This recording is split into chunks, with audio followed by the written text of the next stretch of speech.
এক যুগান্তকারী অধ্যায়। একদিকে মুসলিম শাসন, অন্যদিকে ক্ষয়িষ্ণু হিন্দুদের সমাজে জাতপাত প্রথার প্রবল বাধ্যবাধকতা। এই দুয়ের মাঝে পড়ে তৎকালীন বাংলাদেশের সামাজিক সাংস্কৃতিক ঐক্য এবং ধর্মীয় কাঠামো ভেঙে পড়ার উপক্রম হয়। ঠিক সেই সময় অদ্বৈত আচার্যের বাড়িতে বৈষ্ণবদের সভা বসে। সেখানে নিজেদের হীন অবস্থা নিয়ে পরস্পর তারা দুঃখ প্রকাশ করে।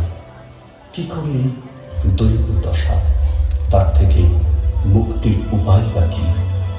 ঐশ্বর্য প্রতিষ্ঠিত হবে আমাদের কিভাবে? অদ্বৈত আচার্য হুঙ্কার ছাড়ে,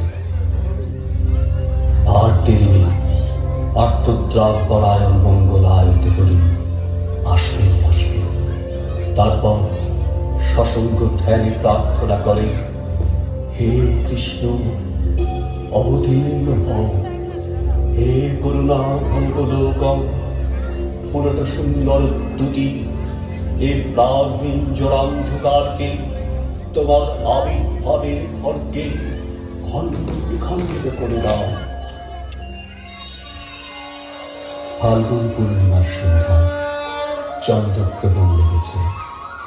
আবির্ভাব হয় শ্রী চৈতন্যের, যেখানে ভক্তি অমৃত স্বরূপা, ভক্তি মধুরিমার পূর্ণিমা।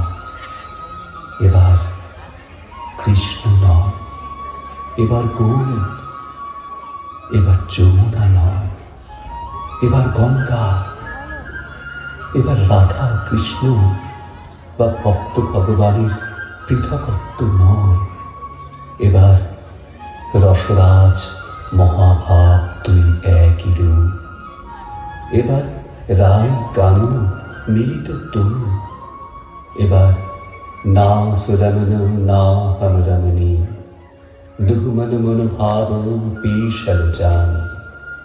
এবার মিলনে বিরহ, বিরহে মিলন। এবার অন্তকৃষ্ণ বহির্গৌর। এবার ব্রজ প্রেম না জীব প্রেম। বধূ তোমার গরবে গরবিনী হাম, রূপসী তোমারি রূপে।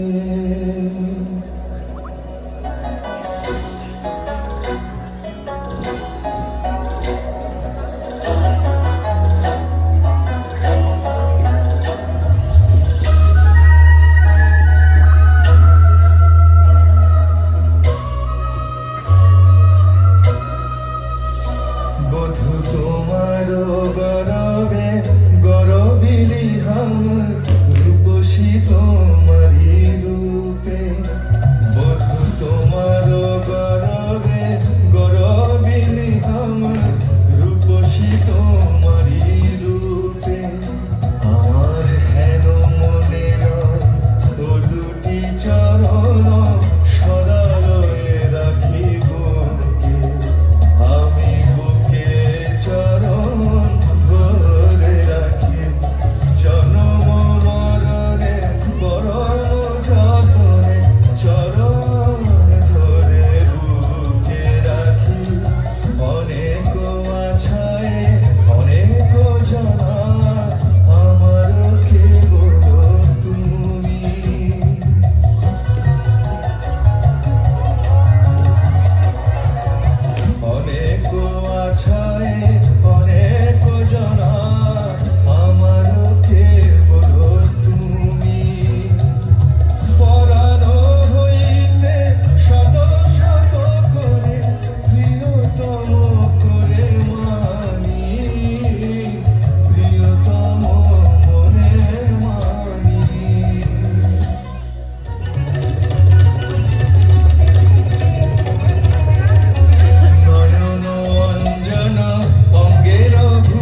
বাঁশি শুনে রূপ দেখে, প্রাণে প্রাণে কৃষ্ণ থাকে আর।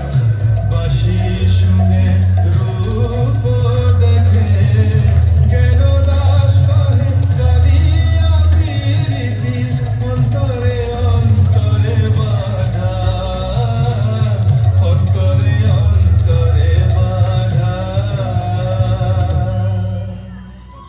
ভুবন ভুলানো রূপ নিমায়ের, একবার দেখলে চোখ ফেরানো কঠিন। দিনে দিনে বাড়ে চাঁদের কলার মতো। সচিবার বুকের থম, চোখের মনি আঙিনায় খেলা করে। মা যশোদা যেমন তার নয়নের মনে শ্রীকৃষ্ণকে সাজাতেন, তেমনি করে সচিমাতাও সাজিয়ে দেন নিমাইকে। অস্থির চঞ্চল শিশু, কারো কথা শোনে না। লেখাপড়ায় তার এতটুকু মন নেই। সারাদিন শুধু খেলা করে আর নেচে বেড়ায়। প্রভাত সময়ে সচিরানীনার মাঝে গৌর চাঁদ নাচিয়া বেড়ায় রে। প্রভাত সময়ে সচিরানীনার মাঝে গৌর চাঁদ নাচিয়া বেড়ায় রে। প্রভাত সময়ে সচিরানীনার মাঝে গৌর চাঁদ নাচিয়া বেড়ায় রে।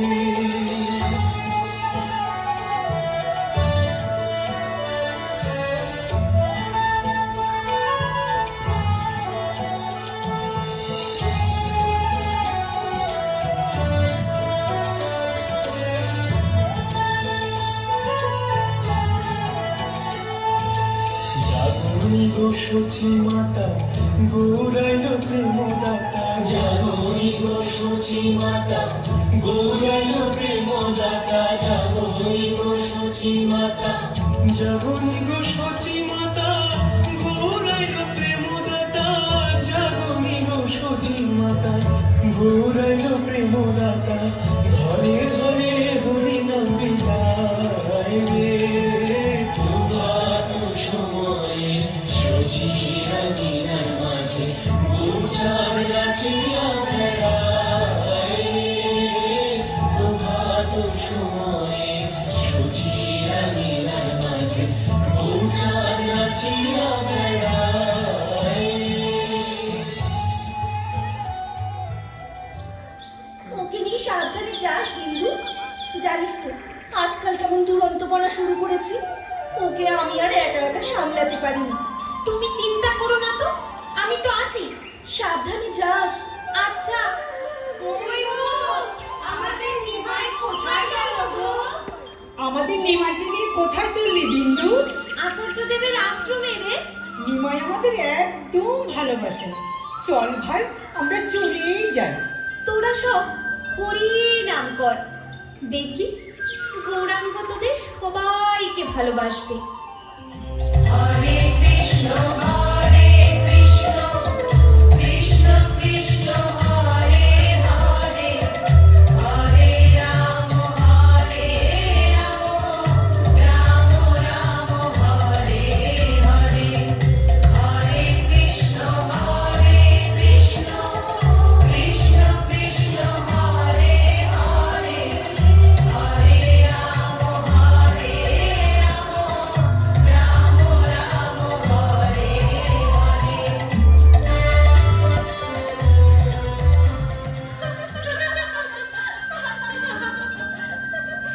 দেখি দেখি তোদের হরিনাম শুনে গৌরাঙ্গ কেমন খুশিতে ডগমগ করছে। ছি নিমাই, অমন করতে নেই। ঠাকুরকে প্রসাদ দেওয়ার আগে তুমি খেয়ে নিলে ঠাকুর তোমাকে পাপ দেবে না। তোরা সময় নষ্ট করিস না। এরপর নিমাই আরো কি করে বসবে কে জানে। যা তোরা। তোমরা আমাকে মিষ্টি দেবে না?